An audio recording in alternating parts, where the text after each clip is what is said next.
File 17. We all sat in amazed silence round the fire, like the heroes of Virgil when the Harpies came down upon them. It was Summerlee who was the first to speak. "Professor Challenger," said he, in a solemn voice which quavered with emotion, "I owe you an apology, sir. I am very much in the wrong, and I beg that you will forget what is past." It was handsomely said, and the two men for the first time shook hands. So much we have gained by this clear vision of our first pterodactyl. It was worth a stolen supper to bring two such men together. But if prehistoric life existed upon the plateau, it was not superabundant, for we had no further glimpse of it during the next 3 days. During this time we traversed a barren and forbidding country, which alternated between stony desert and desolate marshes full of many wildfowl, upon the north and east of the cliffs. From that direction the place is really inaccessible, and were it not for a hardish ledge which runs at the very base of the precipice, we should have had to turn back. Many times we were up to our waists in the slime and blubber of an old semi-tropical swamp. To make matters worse, the place seemed to be a favourite breeding place of the Jaracaca snake, the most venomous and aggressive in South America. Again and again these horrible creatures came writhing and springing towards us across the surface of this putrid bog, and it was only by keeping our shotguns for ever ready that we could feel safe from them. One funnel-shaped depression in the morass, of a livid green in colour, from some lichen which festered in it, will always remain as a nightmare memory in my mind. It seems to have been a special nest of these vermin, and the slopes were alive with them, all writhing in our direction. For it is a peculiarity of the Jaracaca that it will always attack man at first sight. There were too many for us to shoot, so we fairly took to our heels and ran until we were exhausted. I shall always remember, as we looked back, how far behind we could see the heads and necks of our horrible pursuers rising and falling amid the reeds. Jaracaca Swamp, we named it, in the map which we are constructing. The cliffs upon the further side had lost their ruddy tint, being chocolate-brown in colour. The vegetation was more scattered along the top of them, and they had sunk to 300 or 400 feet in height, but in no place did we find any point where they could be ascended. If anything, they were more impossible than at the first point where we had met them.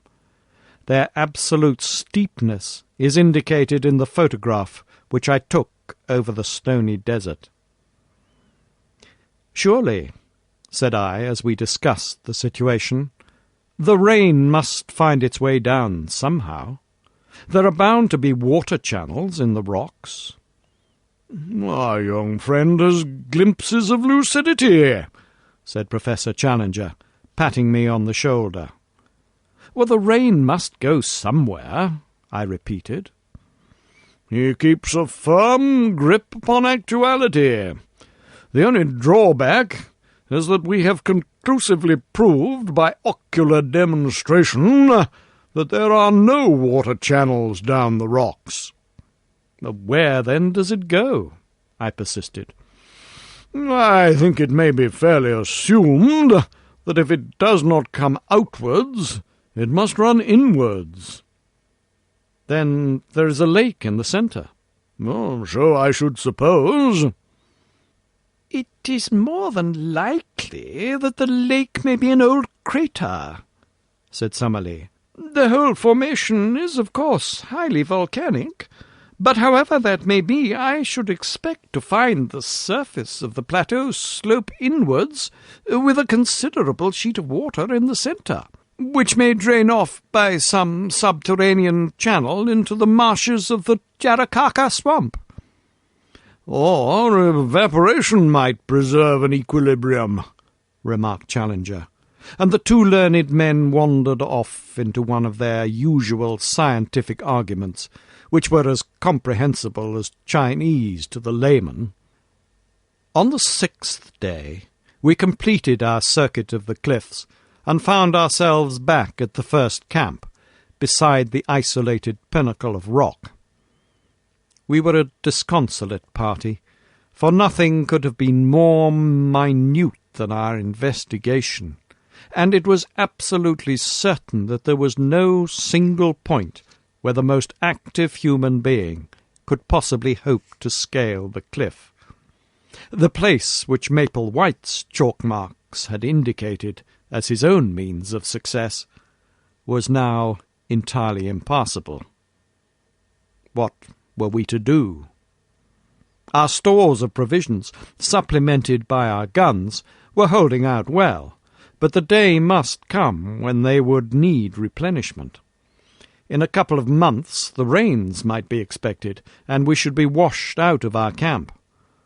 The rock was harder than marble, and any attempt at cutting a path for so great a height was more than our time or resources would admit. No wonder that we looked gloomily at each other that night, and sought our blankets without hardly a word exchanged.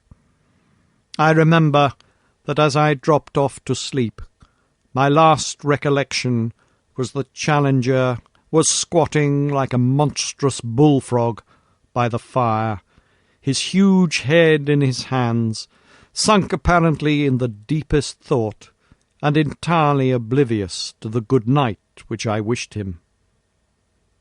But it was a very different Challenger who greeted us in the morning, a Challenger with contentment and self-congratulation shining from his whole person. He faced us as we assembled for breakfast with a deprecating false modesty in his eyes, as who should say, "I know that I deserve all that you can say, but I pray you to spare my blushes by not saying it." His beard bristled exultantly, his chest was thrown out, and his hand was thrust into the front of his jacket. So, in his fancy, may he see himself sometimes gracing the vacant pedestal in Trafalgar Square, and adding one more to the horrors of the London streets. "Eureka!" he cried, his teeth shining through his beard. "Gentlemen, you may congratulate me, and we may congratulate each other. The problem is solved." "You've found a way up?" "I venture to think so." "And where?" For answer he pointed to the spire-like pinnacle out on our right. Our faces, or mine at least, fell as we surveyed it. That it could be climbed we had our companion's assurance, but a horrible abyss lay between it and the plateau. "We can never get across," I gasped. "Oh, we can at last all reach the summit," said he. "When we are up, I may be able to show you that the resources of an inventive mind are not yet exhausted." After breakfast, we unpacked the bundle in which our leader had brought his climbing accessories. From it he took a coil of the strongest and lightest rope, 150 feet in length, and climbing irons, clamps, and other devices. Lord John was an experienced mountaineer, and Summerlee had done some rough climbing at various times, so that I was really the novice at rock work of the party. But my strength and activity may have made up for my want of experience. It was not in reality a very stiff task, though there were moments which made my hair bristle upon my head. The first half was perfectly easy, but from there upwards it became continually steeper, until, for the last 50 feet, we were literally clinging with our fingers and toes to tiny ledges and crevices in the rock. I could not have accomplished it, nor could Summerlee, if Challenger had not gained the summit. It was extraordinary to see such activity in so unwieldy a creature, and there fixed the rope round the trunk of the considerable tree which grew there. With this as our support, we were soon able to scramble up the jagged wall until we found ourselves upon the small grassy platform, some 25 feet each way, which formed the summit. The first impression which I received, when I had recovered my breath, was the extraordinary view over the country which we had traversed. The whole Brazilian plain seemed to lie beneath us, extending away and away until it ended in dim blue mists upon the furthest skyline.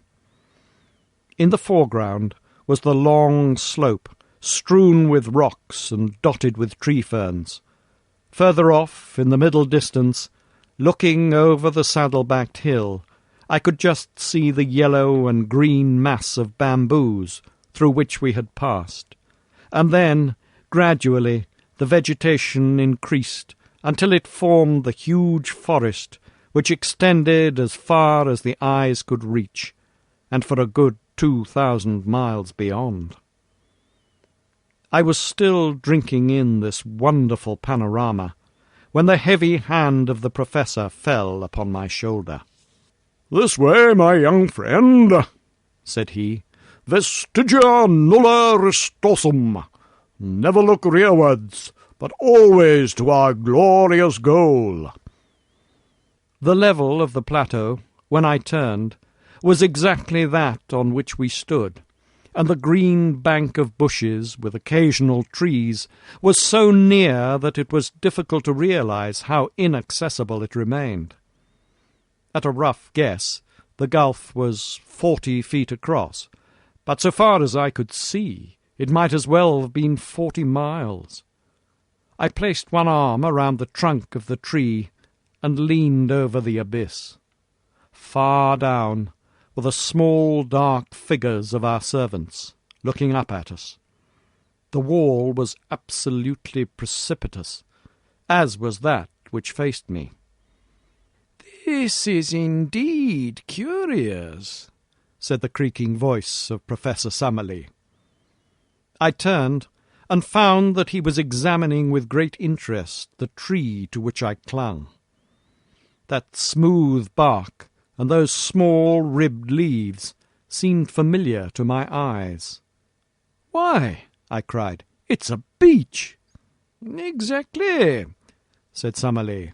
"A fellow countryman in a far land." "Not only a fellow countryman, my good sir," said Challenger, "but also, if I may be allowed to enlarge your smile, an ally of the first value. This beech tree will be our saviour." "By George!" cried Lord John. "A bridge!" "Exactly, my friends, a bridge. It is not for nothing that I expended an hour last night in focusing my mind upon the situation. I have some recollection of once remarking to our young friend here that GEC is at his best when his back is to the wall. Last night you will admit that all our backs were to the wall, but where willpower and intellect go together, there is always a way out. A drawbridge had to be found which could be dropped across the abyss. Behold it." It was certainly a brilliant idea. The tree was a good 60 feet in height, and if it only fell the right way, it would easily cross the chasm. Challenger had slung the camp axe over his shoulder when he ascended. Now he handed it to me. "Our young friend has the thews and sinews," said he. "I think he will be the most useful at this task. I must beg, however, that you will kindly refrain from thinking for yourself, and that you will do exactly what you are told." Under his direction, I cut such gashes in the side of the tree as would ensure that it should fall as we desired. It had already a strong natural tilt in the direction of the plateau, so that the matter was not difficult. Finally, I set to work in earnest upon the trunk, taking turn and turn with Lord John. In a little over an hour there was a loud crack. The tree swayed forward, and then crashed over, burying its branches amongst the bushes on the farther side. The severed trunk rolled to the very edge of our platform, and for one terrible second we all thought that it was over. It balanced itself, however, a few inches from the edge, and there was our